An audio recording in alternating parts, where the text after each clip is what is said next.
this is, as soon as they're given the whereases, they need to find that, and it's going to be up to the administration to make sure that they give us those cuts.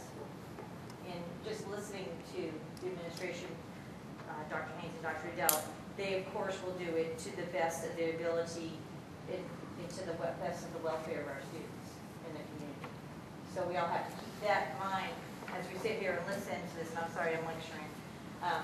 Keep that in mind of what the board's job tonight is to do, is to say, yes, we know because of the current situation of what we know is going to happen with school finance, is that we feel the need to now start setting the standard of where we want to start cutting, where we know how much we should cut, and it's going to be up to the administration to make sure that those cuts somehow gel and conform and make sure that they do the best part. As Penny and Linda are saying, they're going to make sure that something's picked up somewhere so that kids continue to improve.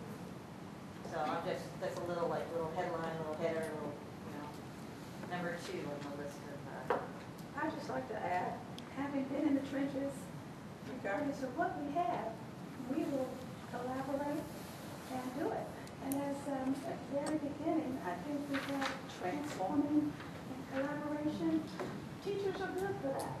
And usually, if administrators will just kind of say, okay, let us have our site-based decision making, let us have our teaming, and tell us what we got, and we'll make it work. And so they will not sacrifice the learning of the kids. I feel good about that. So the overall goal that we're trying to meet is to reduce our expenses by 14 million.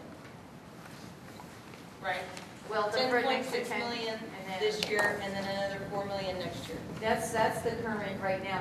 That's what's currently. But for all you know, Pat's going to come in, and I'm saying Pat's the new superintendent. It might change it. We don't know. But for now, this is the way that the administration is heading. Whether it changes or not when the new superintendent comes in is a whole other kettle of fish. But this is where they feel that the best streamlined process is for us to start to approach the next school year. Yes. Just clarification, Brenda, when you said this year being 11, 12, not 10. Yeah, right. I'm sorry. Yes.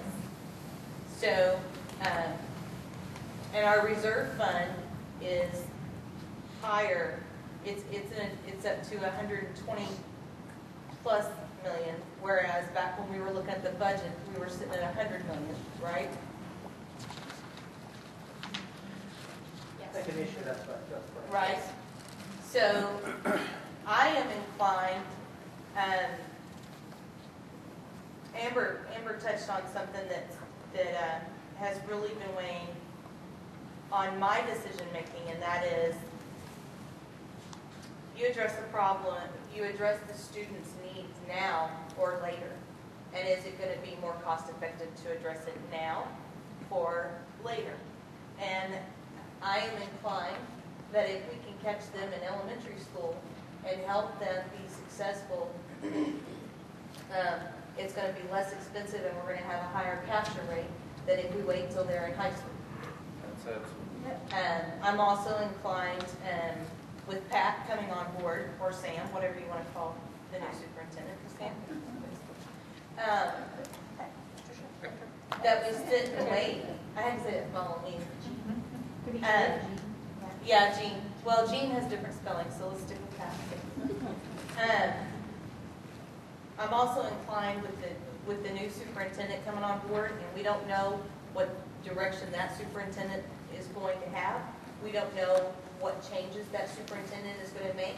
I know that we would like to see that superintendent create their own or conduct their own efficiencies audits and get to know the district and see where maybe opportunities that they see differently.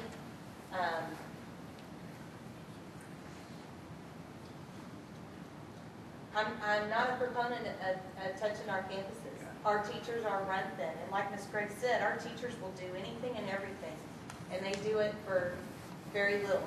When you look at the overall spectrum, they do it for very little, and they already put in countless hours. And I'm a little disheartened that there weren't more cuts in areas that didn't touch a campus. to be real honest. And I think there were some easy cuts. One of the things that I've been researching is stipends. And there are some easy cuts that can be made in the stipends. There, while it may not be comfortable, in my viewpoint, our teachers, our campus level people, like Ms. Gregg said, that are in the trenches, those are where we need to focus supporting. I'm not a proponent of probably 98% of these cuts that were proposed. I see another cut that I don't really advocate counselors. I don't think we have enough counselors right now. And that's an area that I really wish we would kind of reconsider, because I'm not so sure in today's society that with the problems that many of the kids have, that is something that we need to be cutting. Well, I can just say that, as I said before, as a board, we know that we have to have the spending, especially since we have no clue what the legislature's going to do. No. I mean, we really don't. So all we can say is right now is that in order to stay, I don't know you want to call it safe or fiscally responsible, right now we say we know we need to cut about $10.6 million next year. So we give them that direction, and then this is a working document, it's a living document. And for all you know, that somebody's going to come in and change it all up and change the whole way the administration and stuff like that. But at least we give them something, at least that of where they think that they could be the least hurtful for now. And then it can be added on, of course, later on. I mean, there could be more that the new superintendent decides to do. But for now, that we can say that if we cut the 10.6 this year, I mean, in 11-12 year, at least we have an approach that we know that if the legislature does something, bad, as I can say for Texas, I'm kidding. If they have an approach that's so totally radical that this won't even matter. I mean, if we suddenly decide that we're going to be $40 million in the hole anyways because of they're changing the whole way it works. But for now, at least we can tell them for this is that we think you need to cut this much. Whether it's through this cuts or something that another person, the new administration, when they come in, decides to do something different. But we at least, by approaching it this way, we say, we know you need to cut this. We need to see the way that you would do it. So that's why this will continually change. Do you understand what I'm saying? So, I mean, what we're telling. I do, but along that same line is we as a board are supposed to give direction. Mm-hmm. And while I agree we need to reduce our expenses, what I'm saying is show me what expenses you want to cut in areas that don't touch a campus first. We'll worry about hitting the campuses when the new superintendent comes and she rolls out a plan for the district. And if we don't cut 10.6 or 14 million, then it'll be taken out of the reserve fund. We might as well use our reserve fund here in our district before the state comes after that, because that's a possibility too. Might as well use my dollars here in my district than send it to Austin. And that's why I'm saying you don't know what's going to happen, but at least we can look as though we're trying to be some kind of fishery responsible, just saying that right now I think what we need to do is we need to cut this much money in order to remain solvent. I want to be fiscally responsible, but I don't want to be fiscally responsible at the expense of my students. And I understand that too, but we're giving them direction right now is that they need to start looking to see where it is. And you're giving them some direction, so they will go and start looking for something like that. But we also need to give them at least an idea of how much we expect to be cut out of the budget.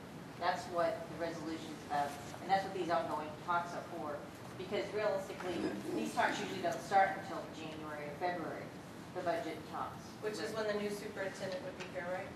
Yeah, but with this year, I'm not quite sure where we're heading down. We want to at least be a little proactive, and so that we can at least let our employees know that this is what we might be looking at. And if you are one of those non-certified people, maybe you want to go out and get certified so that you can keep a job that